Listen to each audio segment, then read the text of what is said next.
Hey you. I have been a full-time content creator, artist, photographer, person for 3 years now. And because my profession relies on my creativity, it relies on my ability to make stuff, I need to make sure that my workspace is really helping me reach my potential. I used to feel really bad about spending time, or worse, money, on things like decorations or shelving for my office because it always felt like a luxury. But after several years of trying to make money off of creativity, I have learned that it is absolutely worth it to put some time and money into that, because if your space is dark and depressing and lacking in inspiration, if it doesn't make you happy, it's going to be a lot harder to regularly create work that you love. On the other hand, if you have a workspace that reflects your personality, it reflects your style, and it makes you feel good when you are sitting in it, when you are working in it, then you are going to create things. Or at the very least, you are not going to have your workspace be an obstacle to you creating good work. So here are 9 things that I need to have in my art studio.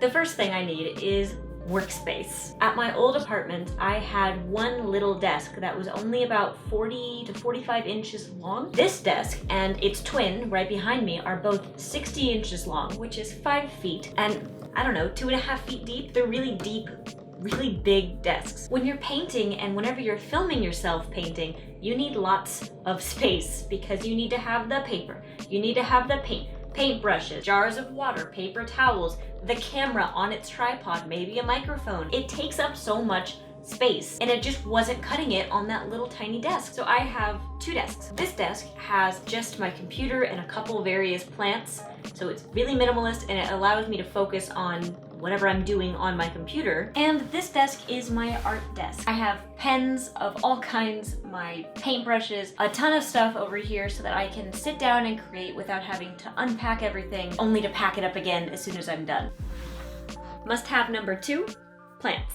These don't do anything directly to help me make art. They're not functional. Actually, that's not quite true. I actually use quite a lot of plants in my photography, both for Instagram and the blog, so I guess that's a function. I just love being surrounded by green, by texture, by life, and it adds so much to my workspace, and it helps me feel inspired and energized every day. Right now, I think I have close to maybe about 40 plants in here. It's just we have the best light in here for plants, so they all kind of naturally live here, but also because the cat likes to try to eat them and I have to try to keep them safe. But when we move to the new house, there is going to be a sunroom, so we can have them all in there and they will thrive and be so very happy.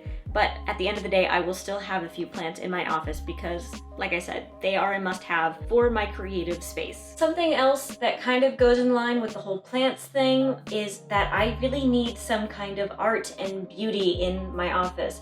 It can't just be functional if I'm going to be trying to be creative every day. I need it to be inspiring. I need to have color on the walls and form and lines and something, you know? I just need there to be something looking back at me so that I don't go completely insane. Some of the art that's on my walls is stuff that I've made, some of it is stuff that I've bought. Regardless of how fancy it is, how much I paid for it, how much time I put into it, I just want to make sure that I have some kind of variety of intrigue and beauty on my walls, on my shelves, and just inspiring me around my office every day. This one can feel a little superfluous sometimes, and I have to really talk myself into buying art from someone that I love, but I've learned that the best way to enforce my own place in the world as an artist is to support other artists. If there is a market for art made by artists, especially here online, it increases the value of my work down the line as well. Plus, it's just great to support artists I love. I can't think of anything wrong with that.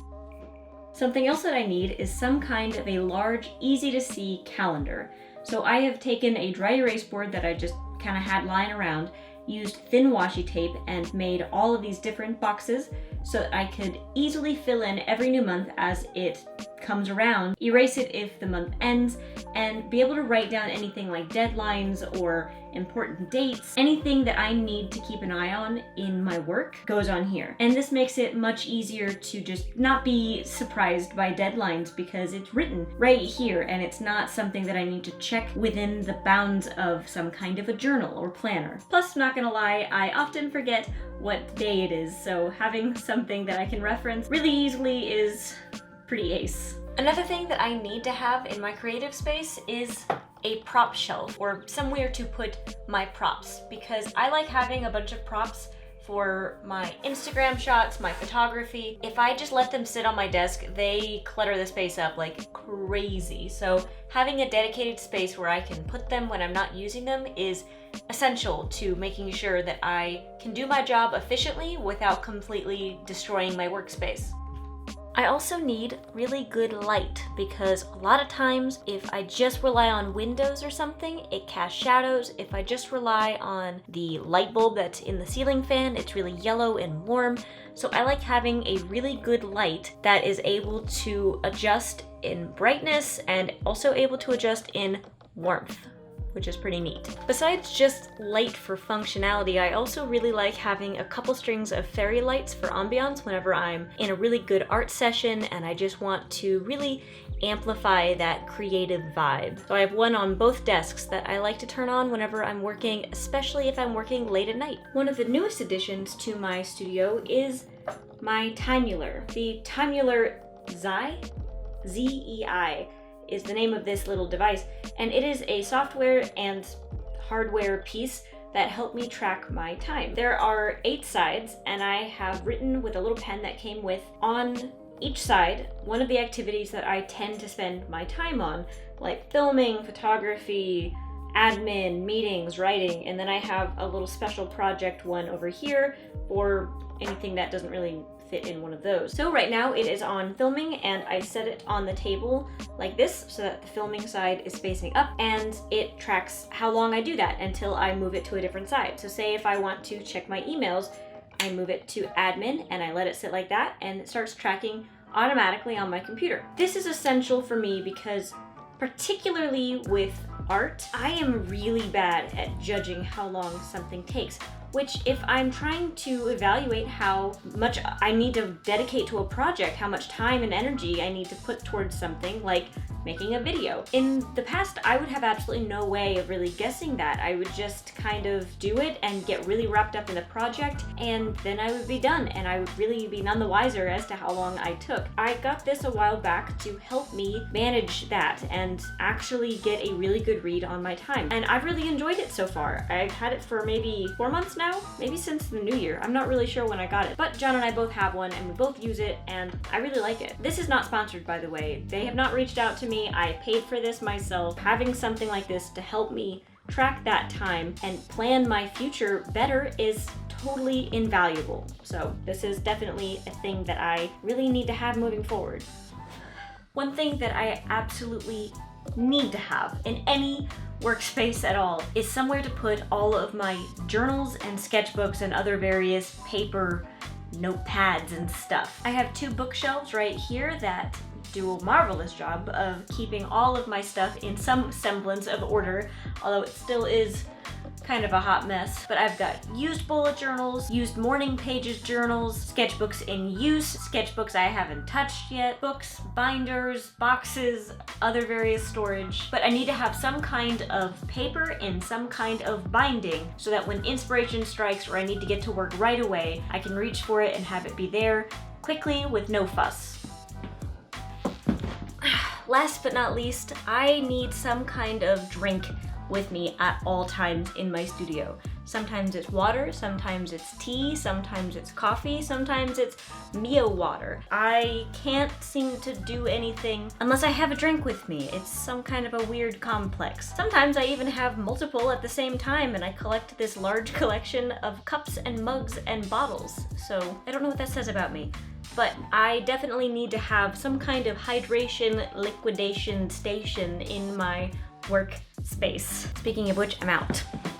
I know I only said I had 9 must-haves, but I just thought of another one and I think it's worth mentioning. Here in my studio, I have a little love seat. It is not in great shape. It's covered in pet hair, and I don't particularly like the love seat itself, but I really think it is valuable to have extra seating, especially comfy seating in the studio. Other people might disagree with this, but John and I have meetings in here all the time, and having a sofa in here allows us to have nice long meetings where we really get into things and get things done without both of us being totally rigid and uncomfortable. But besides that, it also means that the pets like to come and lay in my office while I'm working. I like to pretend that it's because they love me more, but I know it's just because they love the sofa. Regardless, I like having them in here and they're very cute and they make me happy. So that's it. That is my list of 9 must-haves for my studio, plus 1 bonus. Obviously, this is going to depend wildly from person to person. What is completely necessary for me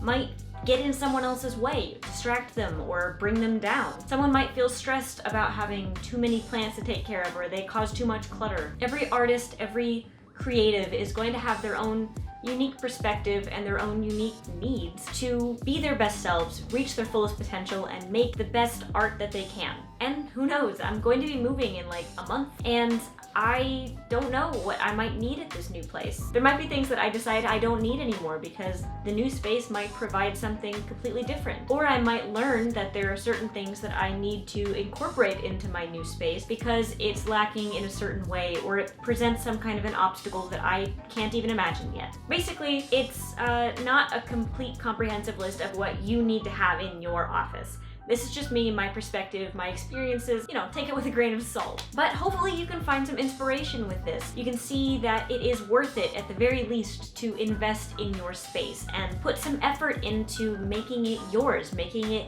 reflect your personality and your likes and don't make it represent your dislikes, that's kind of a dumb thing to say. But make it yours, and don't go overboard if you don't have a lot of money for it, but you can budget some money to make your space your happy place. Because I can vouch from personal experience that trying to work every day in a space that makes you feel not good is particularly difficult. And creating regularly is already hard enough, so why make it any harder on yourself? Anyway, I hope that you enjoyed this studio tour thing that I got going on. Make sure that you like this video if you liked it, and hit subscribe if you want to see more. Also, don't forget that you can definitely head to my website, littlecoffeefox.com, or go and follow me on Facebook or Instagram. What is your favorite part about my studio? I'm really curious to know if there's anything in here that resonates with you or that you would want to have in your space. Let me know in the comments down below. I'd love to know what you think. Alright, that's all from me, and I'm going to catch you later. See ya.